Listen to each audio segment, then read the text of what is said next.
सचिन, क्या लगता है आपको कि कोई आपका रिकॉर्ड तोड़ पाएगा? क्या लगता है आपको, तोड़ पाएगा? सीधे सीधे बोल दें, नहीं तोड़ पाएगा। 2012 সালে যখন সচিনকে একটি অনুষ্ঠানে জিজ্ঞেস করা হয় আপনার 100টি সেঞ্চুরি রেকর্ড কে ভাঙবে, সচিন বিন্দুমাত্র না ভেবে উত্তর দেন, সেই সময়ে দাঁড়িয়ে অনেকেই ভবিষ্যৎবাণীকে নেহাত সচিনের উদারতার পরিচয় দিয়ে উড়িয়ে দিয়েছিলেন। ভেবেছিলেন বিরাট থোড়ি সারা জীবন এরকম ফর্মে থাকবে, আর রোহিতের কথা তো ছেড়েই দিলাম। কাট টু 2024, ওয়ার্ল্ড ক্রিকেটের সবচেয়ে উপরে থাকা দুটো নাম, প্রত্যেক ক্রিকেট প্রেমীর মুখে মুখে যাদের চর্চা, সেই দ্বৈরথ সারা বিশ্বে আর কেউ না, বিরাট কোহলি আর রোহিত শর্মা। সচিনের 100টা সেঞ্চুরি এখনো অক্ষত, হয়তো থেকেও যাবে। তবে ক্রিকেট ইতিহাসের পাতা উল্টানোর সময় সচিনের পাশে যে দুটি নাম একই সুরে আউড়ে যাওয়া হবে, তারা এই দুজন। আজ 15 বছর ধরে তারা ভারতীয় ক্রিকেটকে উপহার দিয়ে গেছে এক আরব্য রজনী। তার উপসংহারের শুরু বোধহয় এবার হলো। এই তো কদিন আগেই বছর 20 একটা ছেলে অনায়াসে 6 মেরে লাগিয়ে দিচ্ছে তাক। এই তো একটা সমবয়সী ছেলে ব্যাট আর মুখে একসাথে আগুন ঝরাচ্ছে। তখনও সচিন, রাহুল, সেহওয়াগ তাদের স্বর্ণযুগে রীতি টানেননি, এই তো কদিন আগেও। আজ দেখতে দেখতে তখনের নেহাত বাচ্চা দুটো আরেক স্বর্ণযুগের রীতি টানল। রোহিত বিরাট অবসর নিল টি-20 ইন্টারন্যাশনাল থেকে, বিশ্ব ক্রিকেটের উচ্চতম খেতাব জয় করে। কেমন করে কেটে গেল এতগুলো বছর, একবার শুরু থেকে শুরু করা যাক।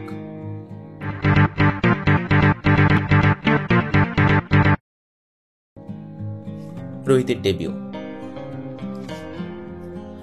আন্তর্জাতিক মঞ্চে রোহিতের প্রথম পদক্ষেপ পড়ে 2007 সালে ইংল্যান্ডের বিরুদ্ধে আইসিসি টি-20 ওয়ার্ল্ড কাপ চলাকালীন। যদিও ব্যাট হাতে প্রথমবার 22 গজে নামে সাউথ আফ্রিকার বিপক্ষে। ভারত তখন 61তে 4। একটা বছর 20 ডেবিউটান্টের উপর প্রেসারটা ভাবুন তো। সেই সিচুয়েশনে দাঁড়িয়ে প্রথম ইনিংসে 50, তারপর ফাইনালে 16 বলে 30 রানের একটা ক্লাচ ইনিংস। তবে এর পরের বছরগুলি ছিল প্রমিস এবং ইনকনসিস্টেন্সির যুগলবন্দি। একের পর এক সুযোগ নষ্ট করা, নিজের দক্ষতা অনুযায়ী ডেলিভার করতে না পারা, বল সুইং করলে বারবার আউট হয়ে আসা। এই থেকে যে ফ্রাস্ট্রেশনের শুরু হয় 2011 ওয়ানডে বিশ্বকাপে দল থেকে বাদ পড়ে, সেই গল্প চরম সীমায় পৌঁছয়। সোশ্যাল মিডিয়াতে রোহিতকে নিয়ে খিল্লি ওড়ে, বলা হয় ম্যাগি সেদ্ধ হওয়ার আগে রোহিত শর্মা আউট হয়ে যান। বিরাটের ডেবিউ। অন্যদিকে বিরাটের ডেবিউ হয় কিছু বছর পরে 2010 সালে জিম্বাবুয়ের বিরুদ্ধে। তার উত্থান ছিল চোখ ধাঁধানো, অ্যাগ্রেসিভ বাট টেকনিক্যাল। বিরাটের প্লাস পয়েন্ট ছিল কনসিস্টেন্সি আর ছিল রানের খিদে। এই দুটি জিনিস হাতিয়ার করে কোহলির বিরাট হয়ে ওঠার গল্পটা আজ হয়তো কারোর অজানা নয়। রোহিতের ব্যাটিং স্টাইল। রোহিতের ভাগ্যের চাকা ঘুরে যখন তৎকালীন ইন্ডিয়ান ক্যাপ্টেন ধোনি তাকে প্রমোট করে ওপেনার হিসেবে, সালটা 2013। কাটশট আর পুল শটে দুর্দান্ত হওয়ার সুবাদে রোহিত অচিরেই ভারতীয় দলের এক স্তম্ভ হয়ে ওঠেন। টি-20 ক্রিকেটে রোহিতের পরিচিতি তার ব্যাটিং স্টাইল, গ্রেস আর পাওয়ারফুল হিটিং এর জন্য। তার ব্যাটিং দেখলে মনে হয় যেন বাকিদের চেয়ে বেশি সময় পান একটা শট মারতে। শর্ট বলের এগেনস্টে দুর্দান্ত ডোমিনেন্স, বড় বড় 6 মারার ইন্টেন্সিটি, স্পেশালি তার সিগনেচার শট পুল শট। তার সিমলেস টেকনিক তাকে পাওয়ার প্লে আর ডেথ ওভার্সে সমানভাবে কার্যকরী করে তোলে। বিরাটের ব্যাটিং স্টাইল। অন্যদিকে বিরাটের টি-20 game classical, technical shots, aggressive running এসব দিয়ে সাজানো। কোহলির টেকনিক অলমোস্ট ফ্ললেস। কোহলির জায়গা হলো মিডল ওভার্স, যেখানে স্পিন আর পেস দুটোকে সমান দক্ষতার সাথে খেলতে পারে। কোহলিকে বলা হয় চেস মাস্টার। রান চেস করার সময় তার চোখে আর ব্যাটে যেন আগুন ঝরে। গোটা ম্যাচ জুড়ে ইনিংস অ্যাঙ্কার করা আর প্রয়োজনে অ্যাক্সিলারেট করতে পারার ক্ষমতা খুব কম জনের থাকে। কোহলি তাদেরই একজন। Now top 3 memorable knocks of Rohit. রোহিতের মেমোরেবল কিছু টি-20 ইনিংস নিয়ে বলতে গেলে প্রথমেই মাথায় আসে 2010 সালে অস্ট্রেলিয়ার এগেনস্টে খেলা 79 রানের সেই ওয়ার্ল্ড কাপ ইনিংস। 187 চেজ করতে নেমে 22 রানে 4 উইকেট হারায় ভারত। রোহিত ছাড়া কেউ 15 রানের গন্ডিও পেরোয়নি। ভারত হারলেও রোহিতের এই ইনিংসটি সবার মনে গেঁথে যায়। সালটি 2017, প্রতিপক্ষ শ্রীলঙ্কা, ভেনিউ ইন্দোর। রোহিত শর্মা 43 বলে 118, দ্য ফাস্টেস্ট সেঞ্চুরি ইন টি-20 international by the time.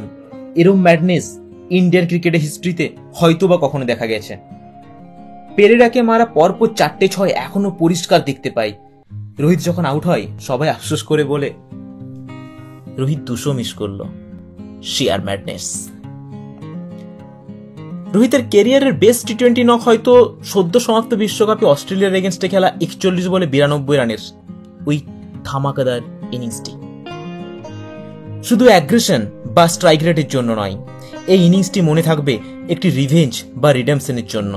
2023 world কাপের ফাইনালের ঘা তখনও শুকোয়নি, জলদি আউট হয়ে যাওয়ার আফসোস তখনও মরেনি। হয়তো সেটাই পুষিয়ে দিয়েছিল সেদিন, this knock will go down in history. Virat's top 3 memorable knocks. মনে পড়ে বিরাটের 2016 ওয়ার্ল্ড কাপে 82 রানের সেই ইনিংসটি, যেখানে প্রতিপক্ষ মাইটি অস্ট্রেলিয়া, যেখানে সবাই হাল ছেড়ে দিয়েছিল, শুধু বিরাট একদিকে একা দাঁড়িয়ে শুধুমাত্র ধৈর্য আর টেকনিক দিয়ে ম্যাচটি বের করে আনে।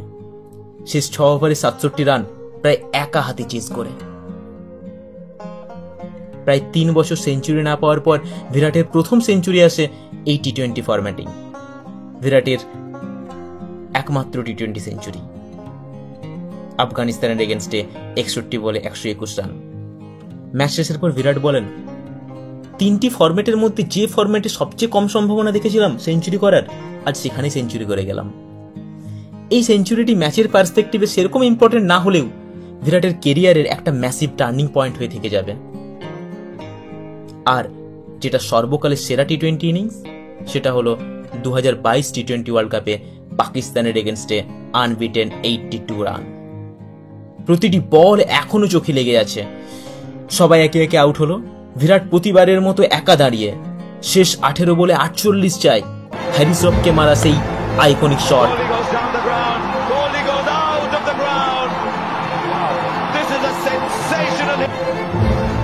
কে ভুলতে পারে আরো একবার পাকিস্তানের হাত থেকে ম্যাচ জিতিয়ে আনে বিরাট।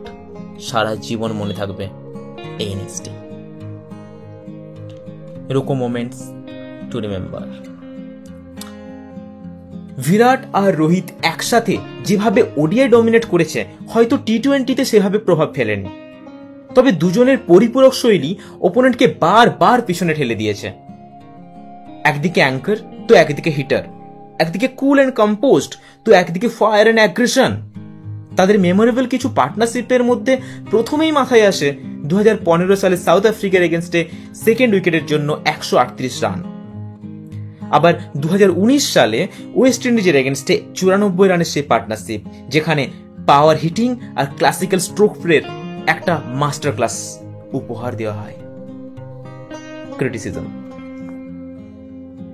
অসংখ্য রেকর্ডের মাঝেও দুজনেই তাদের সমস্ত ক্যারিয়ার জুড়ে নানান চ্যালেঞ্জেস বা ক্রিটিসিজমের মুখোমুখি হয়েছেন। যেরকম রোহিত ক্যারিয়ারের শুরুতে ইনকনসিস্টেন্সি আর ভালো বোলিং এর এগেনস্টে ওকেশনাল স্ট্রাগলস, যেটা নিয়ে সে বছরের পর বছর নিজেকে ঝুলিয়ে গেছে। নকআউট ম্যাচে পুরো ক্যারিয়ার জুড়ে আইকনিক কোনো ইনিংস এভাবে মনে পড়ে না। অন্যদিকে বিরাট ক্রিটিসাইজ হয়েছে তার ক্যাপ্টেন্সির জন্য, বিশেষ করে আইসিসি টুর্নামেন্টসে, যেখানে তার অ্যাগ্রেসিভ অ্যাপ্রোচ দুমুখ তলোয়ার হিসেবে কোথাও না কোথাও আমাদেরই আঘাত করেছে। ক্যারিয়ারের শেষ পেজে এসে স্ট্রাইক রেট নিয়ে বারবার প্রশ্ন উঠেছে।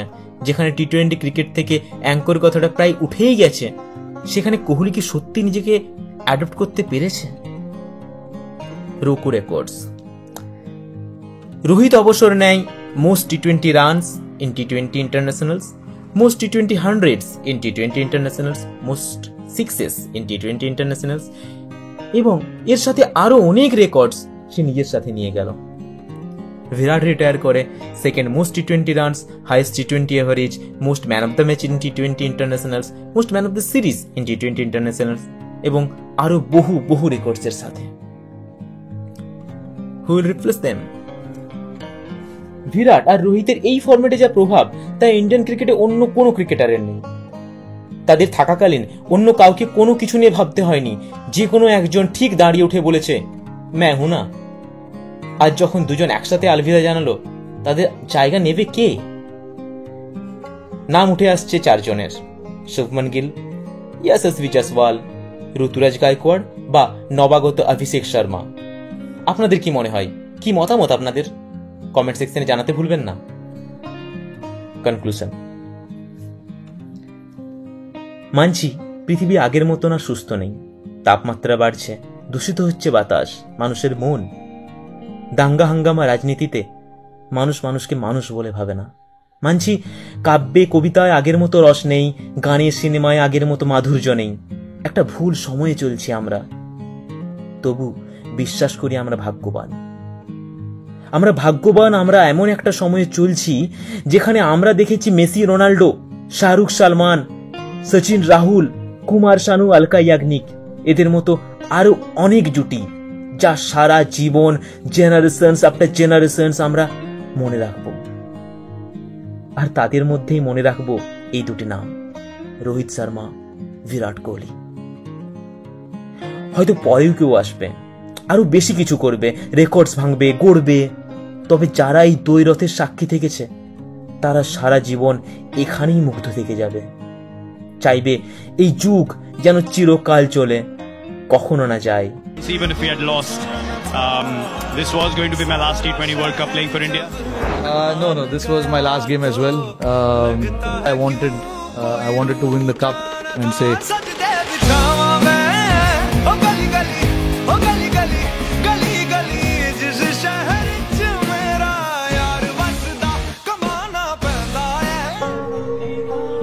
ये 2 सितारे हैं हमारे, इन्हें ऐसे जाने ना दो, कोई तो इन्हें रोको, कोई तो इन्हें रोको